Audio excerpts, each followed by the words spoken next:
Good Monday evening and welcome to the Ncwlife Evening News. I'm Grant Olson. Before we get to today's top news stories, let's take a quick look outside our weather window, and it's another hot one out there. After kind of some relief over the weekend with temperatures in the mid to upper 80s, today back into the 90s zone. In fact, some lower 90s around the area. So we take a beautiful look from our Sky-Fi tower cam down and of course George Seller Bridge, and you can see right down Wenatchee Avenue, and it's a hot one out there. The grass already turning brown in most parts of north central Washington. Very, very dry out there, and we are just starting the beginning of a very long heat wave that we'll talk about in a second. But here's a look at how we're doing right now as far as moisture goes, and notice the light and dark red areas. Those are all areas in the state that are at least only 50% of normal for precipitation so far this year. In fact, the deep red area, that's only 25% of normal for moisture right now in Washington State. And boys, you can see that's a big, big chunk of central Washington. We are going to stay on the dry side, and we are just going to warm up as we make our way through the week, and we'll talk more about that coming up a little bit later on. And now a few of the stories we're following for you tonight. The case of a Manson man accused of murdering his mother is set to begin this week in Chelan County Superior Court. The costs for fighting the buckshot fire southwest of Mattawa last week will be partially reimbursed by the federal government. And at the regular meeting today, the Chelan County PUD commissioners continue to wrestle with how to deal with Bitcoin mining and cryptocurrency. But first, we begin tonight. US 97A was closed last night after a paraglider fatally crashed into the highway. Washington State troopers say it happened around 8:40 p.m. when 40-year-old Ryan McRoberts from Garden Valley, Idaho, launched his paraglider from Deer Mountain and then lost control of his aircraft. McRoberts was declared dead at the scene. The cause is under investigation. Well, the case of a Manson man accused of murdering his mother is set to begin this week in Chelan County Superior Court. 25-year-old Rafael Ocampo is charged with first-degree murder and felony violation of a no-contact order in the death of his mother, 56-year-old Maria Ocampo. The woman was stabbed to death last summer in an apartment she shared with her son. He allegedly told detectives that he stabbed the woman in self-defense. He claimed she had tried to stab him when he was in bed, but he turned the knife on her. The mother and son had a history of conflict, and she had earlier filed a no-contact order against him prior to that stabbing. Well, the cost for fighting the buckshot fire southwest of Mattawa last week will be partially reimbursed by the federal government. That's the first time a wildfire in Grant County was approved for such funding. The fire was contained after burning over 1,000 acres and threatening homes. The Federal Fire Management Assistance Grant, or FMAG, helps reimburse costs for battling and managing large wildfires, but the local jurisdiction must apply for the grant while the emergency is underway and causing a threat to the public. And FMAG provides a 75% federal cost share, and the state pays the remaining 25% for actual costs. At the regular meeting today, the Chelan County PUD commissioners continue to wrestle with how to deal with Bitcoin mining and cryptocurrency. The moratorium on new high-density load hookups was imposed on March 19th, back when the spike in cryptocurrency value prompted a virtual gold rush for applications for electrical service. The commissioners voted unanimously to extend the moratorium to August 6th to allow staff more time to plan out a course of action. Today, commissioners heard more information, including a presentation regarding on-site load capability and cost and rate considerations on possible new Bitcoin mining operations. PUD Commissioner Gary Arsenault describes the magnitude of the future decision the PUD must make concerning Bitcoin mining. It's clear that we don't have a path forward at this point. And I think that in order to really give this matter sufficient time to consider the merits of moving forward with some type of high-density cryptocurrency load, we need more time. And time at this point is not to be interpreted as a yes or no. It's just interpreted as let's give staff reasonable length of time to try to really get their arms around a very complex, very technical issue that we have previously had no knowledge of or no experience of. We are blazing a path here. As the general manager mentioned earlier, there are commissions throughout the state and power companies across the United States that are watching what we're doing in Chelan County as they begin to feel the same type of pressure that we're feeling. We want to get this right. And in order to get this right, we need to give it sufficient time to consider it, to really give this the type of thought that it warrants and that it deserves. Chelan PUD customers will have the opportunity to voice their opinions on cryptocurrency at the next PUD meeting during a public hearing on the current moratorium on Bitcoin mining. The meeting is August 6th at 1 p.m. at Confluence Technology Center.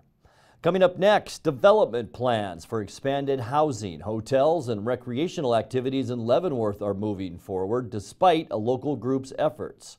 Repairs to a leaking spillway at Priest Rapids Dam is nearing completion. And it's happened to many of us here in the Ncwlife newsroom, and maybe you have experienced it too. It's called neighbor spoofing. We'll tell you about it. I'm Grant Olson, and you're watching the Ncwlife Evening News.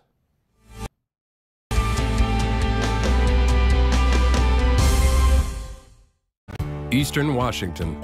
It's a great place to call home and a great time to own a home. It's the ideal place to lay down roots for your family and your future. Gisa Credit Union thinks Eastern Washington is a great place to own a home too. That's why we offer all kinds of home loans with personal attention every step of the way. We're your home. For home loans, we're Gisa Credit Union. I have a doctor who knows what they're talking about. It's just so much more hands-on and friendly than anywhere else I've ever been. It's really great to walk into somewhere where you feel welcomed and you feel accepted. We've just been grateful for the care and respect that we've been given there. And here when I come to visit my doctor, I'm not afraid to ask questions. It's not just about getting you in and out. I love my care at CVCH. It's awesome. Give it a try. Where will you be a year from now? You could be working as a medical assistant. The Charter College Medical Assistant Certificate Program gets you work ready in 10 months. Add 5 more months to earn an associate degree. We prepare you with hands-on training and support you after graduation with job search help and interview skills. Institutionally accredited by the Accrediting Bureau of Health Education Schools, Charter has been training healthcare professionals for more than 30 years. Charter College. We work to get you to work.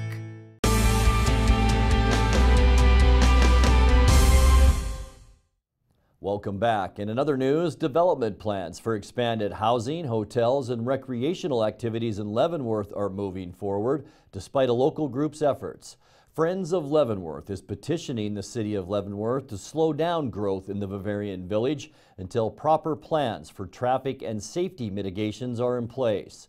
Dwayne Gaynor and Kervil Skinnerland were guests on Wake Up Wenatchee Valley this morning with Eric Granstrom.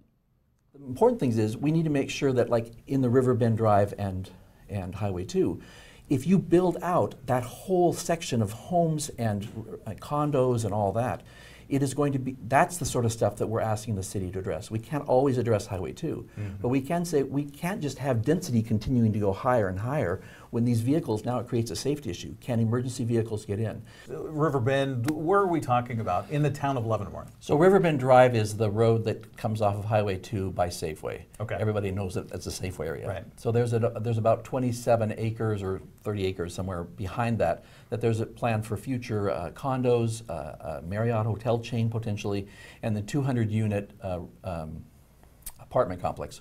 So that's at the east end of town. At the west end of town is at Icicle and Highway 2. It's called the Castle.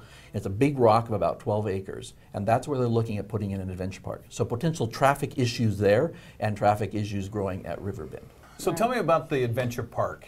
Well, they've just applied to the city for their conditional use permit, and we understand the application is going to be found complete probably this week. So that's going to kick off a 2-week time period for public comment, and then they will do their environmental review, and then there'll be another comment period a little bit later on. But our concerns are primarily traffic, parking, and noise. The traffic issues Dwayne has talked quite a bit about, but we already have backups at Icicle Road and Highway 2 on the weekends, and so this development is expecting about 100,000 visitors a year, and the documentation they've submitted so far looks at another 80 cars an hour. Friends of Leavenworth is hosting a community meeting Thursday at the Leavenworth Fire Hall on Chumstick Highway. That meeting at 7 p.m. with the Adventure Park project on the agenda. Repairs to a leaking spillway at Priest Rapids Dam is nearing completion. Drilling for a drainage and inspection in the spillway monoliths at Priest Rapids Dam is complete, as around 230 core samples have been extracted from the dam's grout gallery. The discovery of excess leakage due to a disbonded lift joint in March resulted in the need for the drilling. Crews are now installing additional instrumentation that will help detect monolith movements within that spillway. 37 new instruments are scheduled to be installed. Installation of these devices is anticipated to last until early September. Well, it's happened to many of us here in the Ncwlife newsroom, and maybe you've experienced it too.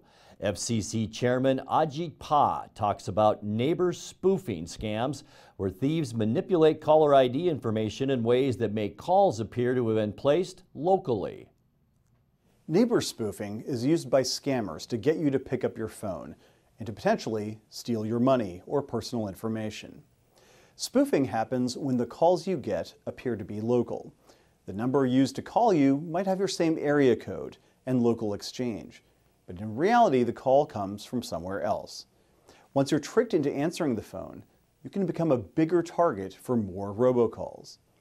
The FCC is tackling this problem in two ways. First, it's changing its rules and working with our public and private partners to stop spoofing. Second, it's going after those who use spoofing to defraud or harm consumers.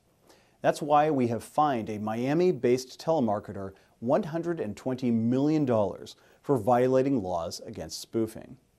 He made over 96 million robocalls in just 3 months, seeking to trick consumers into answering the phone. His robocall messages pretended to be from well-known travel companies, even though he had no affiliation with them. Some of these so-called vacation packages were nothing more than timeshare marketing ploys. We take spoofing seriously at the FCC, and we will continue to do everything we can to confront the scourge of spoofed robocalls. This year, the FCC concluded an investigation into a massive neighbor spoofing telemarketing operation, issuing a $120 million fine, the largest FCC forfeiture ever. There, I got it. If you think you've been the victim of a spoofing scam, you can file a complaint with the FCC. You're watching the Ncwlife Evening News. Coming up next, your sports update with Eric Granstrom and our feature story tonight. That and much more still to come on the Ncwlife Evening News. Stay with us.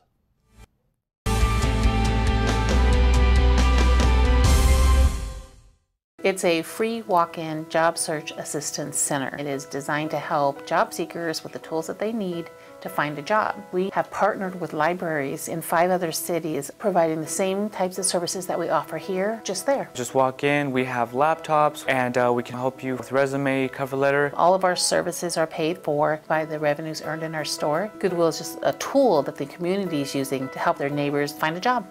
Goodwill, there's more behind the store.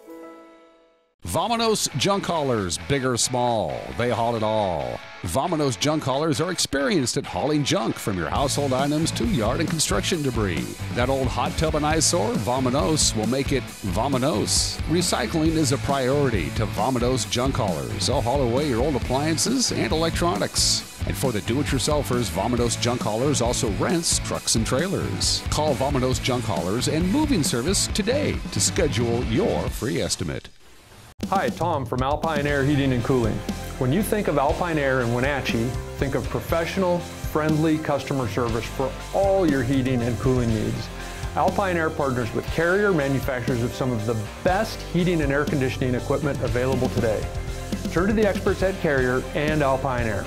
Visit our store in Wenatchee, meet our people, see our shop. Heat and air, call Alpine Air, 662-6846.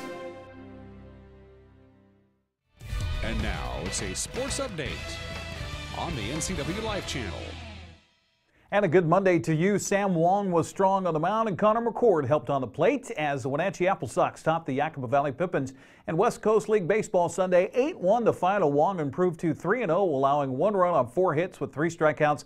McCord 3 for 5 at the plate with 2 runs and an RBI, while Evan Williams smacked a solo home run for the Apple Sox. Win came after a heartbreaking loss Saturday 5-4 as the bullpen gave up 4 runs in the 8th inning. The two teams play the rubber match of that 3-game set tonight in Yakima. Also West Coast League play on Sunday as we open up the Les Schwab scoreboard. Brady Hyde and Matthew Christian each hit 2-run home runs and a 6-run 7th inning for Port Angeles as the lefties down Victoria Harbor Cats 8-6. Matt James was 2 for 3 with a home run to lead Bellingham past Bend 7-2. Cowlitz scored 3 runs in the 6th inning to break a 3-3 tie and poured it on from there in a 10-3 win over Walla Walla. The Bears also went long ball in the game with 3 home runs. Bo Phillips hit a 2-run home run in the 3rd inning after Chandler Anderson led off the inning with a solo shot to lead Corvallis past Portland 6-3. Coming up tonight across the West Coast League, Victoria and Portland actually had an earlier afternoon game today. We'll get you the results tomorrow. Wenatchee, Yakima Valley, as we mentioned, at 6:35. Same start time for Bellingham hosting Bend. Cowlitz at Walla Walla. Portland playing host to Corvallis at 7:05. Ryan Healy was a one-man wrecking crew yesterday at Safeco Field, hitting 2 3-run home runs to lead the Mariners past Chicago 8-2 on a sunsplash day at Safeco Field. Seattle scored 5 runs in the 1st inning off White Sox starter Reynaldo Lopez. That allowed Mariners starter Marco Gonzalez to work into a nice groove, earning his 11th win of the season. He went 6 1/3, allowed 2 runs on 4 hits, striking out 6. Manager Scott Service says he was very happy to see Healy respond after sitting out of the lineup on Saturday. He responded really well today. Good swings. When he slows it down and gets in good counts, he's got a really good swing and certainly he's got power. So really good at bats. A lot of good at bats today. There really was. You know, we had some chances to add on a little earlier in the game. Didn't get the guy in from 3rd, which has been a struggle for us at times. But you know, outstanding day by Healy and Marco Gonzalez. What can you say? Really threw the ball well again. You know, changing speeds, mixing in a good changeup, really good curveball today, and really attacking. I think he kind of sets the tone. There's a reason there's a lot of good defensive plays made behind Marco. He works very quick. He's throwing the ball over the plate. He keeps attacking, and our fielders are on their toes. I thought our defense today was outstanding. Seattle has the day off today before hosting San Francisco in the first of 2 games tomorrow. Also in the American League West on Sunday, in the Les Schwab scoreboard we go. Yovani Gallardo had his best start of the season, and Rochned Odor homered and drove in 3 runs as Texas shut out Cleveland 5-0. Matt Chapman's walk-off hit in the bottom of the 10th gave Oakland a 6-5 win over San Francisco. Ian Kinsler, Cole Calhoun, Mike Trout, and Justin Upton all went deep for LA as the Angels pounded Houston 14-5 to salvage the final game of that 3-game series. So everybody came out of the weekend the same as they went into it. Houston leading Seattle by 5 games in the AL West, and Oakland 3 back of the Mariners. Hey, congratulations to the Wenatchee 12U Major 60 baseball team. The 12 kids from the Valley won the Pacific Northwest Regional Tournament over the weekend in Moscow, Idaho. They now head to the World Series in Phoenix City, Alabama. Very expensive proposition. The costs, of course, incurred by the families of the kids for travel, for lodging, for food. If you'd like to help them out, they would certainly appreciate that. You can make a donation directly to their through Wenatchee Youth Baseball at Cashmere Valley Bank, any branch in North Central Washington. And let's mention the players there. Congratulations to Will Apple, Ben Auger, Brady Brown, Adonis Castaneda, Connor Christensen, Gabe English, Isaiah Farias, Jace Holloway, Quinn McKay, Joe Skyleman, Levi Skyleman, and Eli Zendejas. The coaches, Nathan Skyleman and Eric Brown. The manager, Josh Skyleman. Congratulations and good luck at the World Series. And the Wenatchee Rams are the regular season champs of the Western Washington Football Alliance. The Rams edged the Tri-City Raids Saturday at Lee Bofto Field of the Apple Bowl. There you see it, 42-36 the final. They finished the regular season undefeated. Looks like they'll probably host a playoff game in Wenatchee a couple of Saturdays from now. That's sports news. I'm Eric Granstrom on the NCW Life Channel. Grant, back to you. Thank you, Eric. For the first time since vote by mail became standard procedure in Washington state, voters will no longer need to place a stamp on their ballot if they choose to mail it. In our feature story tonight, on a recent visit to Wake Up Wenatchee Valley, Chelan County Auditor Skip Moore explained the reasoning behind the decision and that taxpayers may eventually have to pay for the postage anyway. It started out as it looked as though a few counties were going to just do it themselves. And the concern there was, Well, now if you have one county that's decided to pay for return postage, you start breaking up legislative districts. So let's say like the 8th, you have one county giving mail, somebody else doesn't want to fund that. The concern is, well, one set of voters is getting a better opportunity to return the ballot than another. So working with the Secretary of State, and she got with the governor, they were able to come up with a grant program. So this fall, every one of the counties in Washington, except one, I think, chose not to, have a grant to help with the business reply mail. And the reason for that is, surprisingly, is the Washington State does not pay for their fair share of elections in even years. This is a cost that's going to end up being passed on to the voters. Eventually. Eventually. Yeah. So after this cycle, and once we've used all those grant funds that we receive from the state for business reply mail, then it'll be a cost of the election, just like I buy, 200,000 envelopes and those. All that things will be the cost, it'll be filtered in, and the jurisdictions will ultimately be paying for it.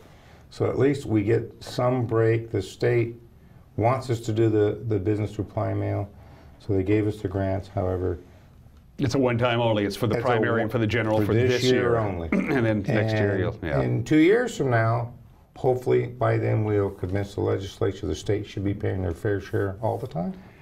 And then it'll just be another cost of the election. Moore added that about 70% of Chelan County voters choose to drop their ballots off at either the auditor's office or at the drop boxes located throughout the county.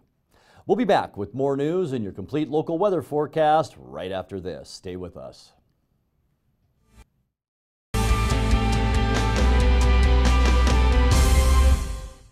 Hi, I'm Cordell Schroeder, owner of East Wenatchee Mobile Storage. If you're thinking about making a move anytime soon, check out the East Wenatchee Mini Storage brand new mobile storage service. They drop it off at your location, you pack it, and they pick it up and store it in their protected warehouse at East Wenatchee for as long as you need. When you're ready, they'll drop it off at your new home or office. East Wenatchee Mini Storage is excited to offer this brand new service to our region. Call 509-884-8643 or find us on the web at ewministorage.com. Looking for a hands-on, high-demand job? Now is the perfect time to get trained for a career in manufacturing. Washington currently has a shortage of skilled tradespeople, and retirements are making room for more. The machining program at Wenatchee Valley College is designed to give students the foundation to excel in this precision industry.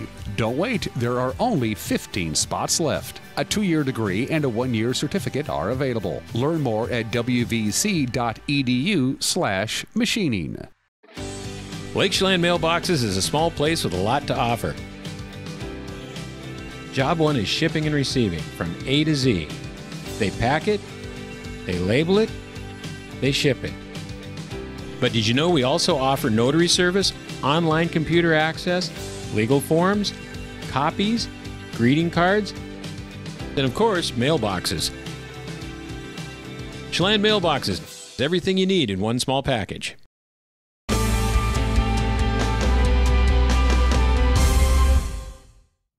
Welcome back to the Ncwlife Evening News. 2 local men were hospitalized Friday night after they were injured while riding a dune buggy at the Moses Lake Sand Dune Recreation Area. The Grant County Sheriff's Office confirms the accident was reported shortly after midnight Saturday. The 2 men were riding a Yamaha SXS when the accident occurred. The vehicle cage collapsed, pinning both occupants inside. The 2 men, identified as Eric Jensen and Jose Martinez, were transported to Confluence Health in Wenatchee. Friends of the 2 men shared on Facebook that Jensen underwent emergency surgery on Saturday morning for a broken neck. Martinez suffered a severe concussion and multiple broken bones. The United Way of Chelan and Douglas counties has been awarded federal funds made available through the Department of Homeland Security Federal Emergency Management Agency. That is all under the Emergency Food and Shelter National Board Program. Chelan County has been allocated $13,078 and Douglas County will receive $25,663 to supplement emergency food and shelter programs in each county. A local board will determine how the funds awarded to Chelan and Douglas counties are to be distributed among the emergency food and shelter programs run by local service agencies in the area.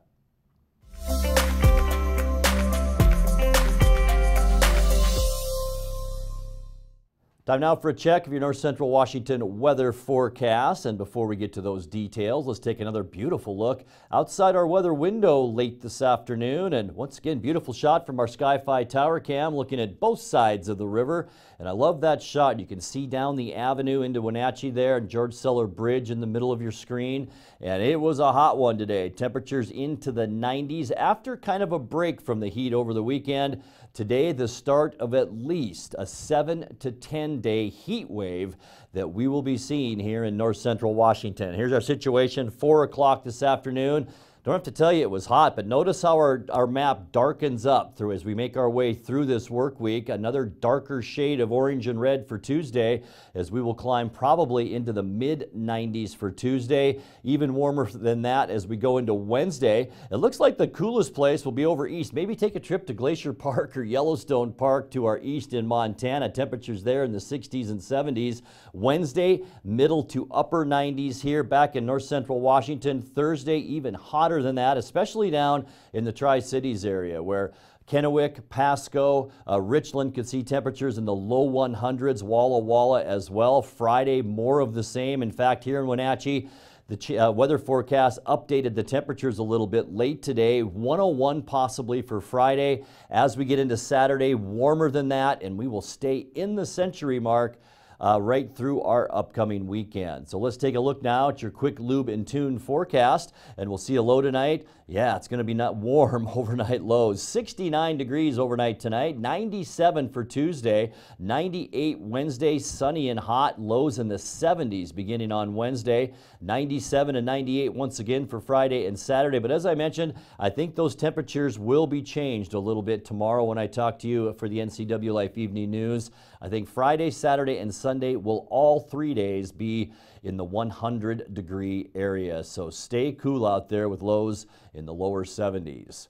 And that's going to do it for our newscast tonight. For more on these stories and other news from around North Central Washington, you can find us on Facebook or our website at ncwlife.com.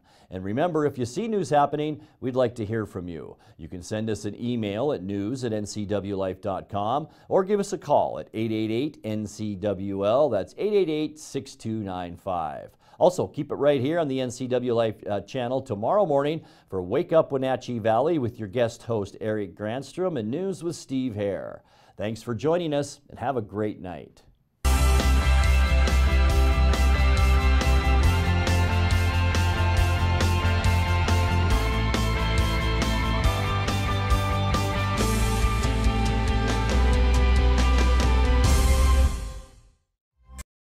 This is TV.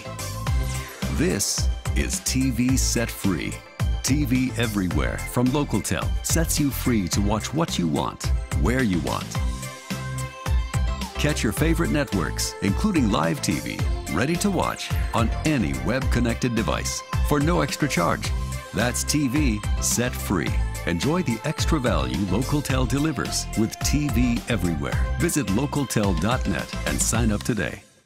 Walk and Roll Wenatchee's Asian Express is fast, fresh food. Wenatchee Roll's new Poke Hawaiian Fresh Salad Bar is the best. Fresh greens, fresh seafood, and handmade sauces. You know what you want. At Walk and Roll, create your own style meal. Hot off the line chicken, beef, and veggie plates. Lunch or dinner to match your appetite. Fresh sushi, hot entrees, Poke Fresh Salad Bar. It's new. It's Walk and Roll Wenatchee fast, fresh food your way. Located on 5th and Mission.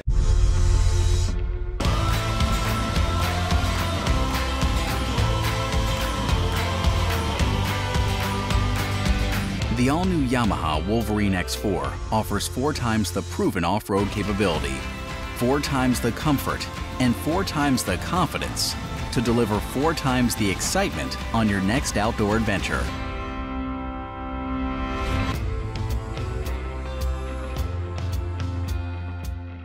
Hey there, Wenatchee. I'm Sean Lee, and I'm inviting you to check out the NCW Movie Guide to keep up on what movies are playing in our town.